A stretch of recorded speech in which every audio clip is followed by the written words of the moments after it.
We go.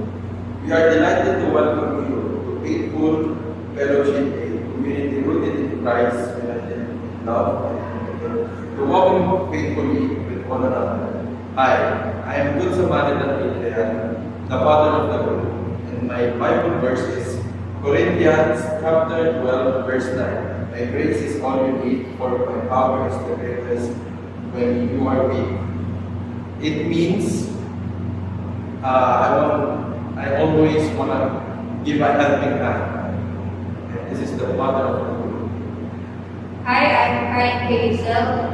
My Bible verse, I can do all things through Christ who strengthens me. Philippians chapter 4, verse 13. Harvard student and learning, marketing management student who is willing to gain more knowledge in their chosen profession. Is the gratitude.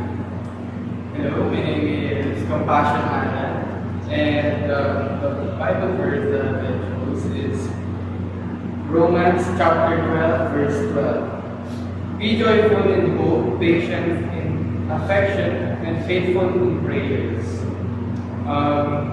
The reason why I chose this because it's giving us awareness how we express our knowledge in times of na hindi ka mawawalan ng pag-asa.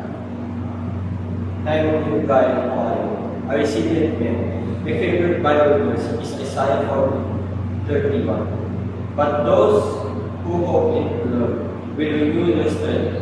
They will soar in all wings like eagles. They will run and not grow weary. They will walk and not be faint. I chose this because it reminds me na ang tunay na perseverance ay nagagalit sa pagkuwala kay Lord.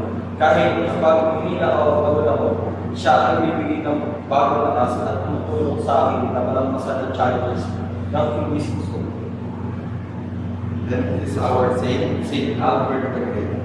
Albertus Magnus, also known as Saint Albert Grey. Albert of Swabia, Albert von Goldstadt, or Albert of Cologne, was a German Dominican friar, philosopher, scientist, and bishop. He is considered one of the greatest medieval philosophers and thinkers.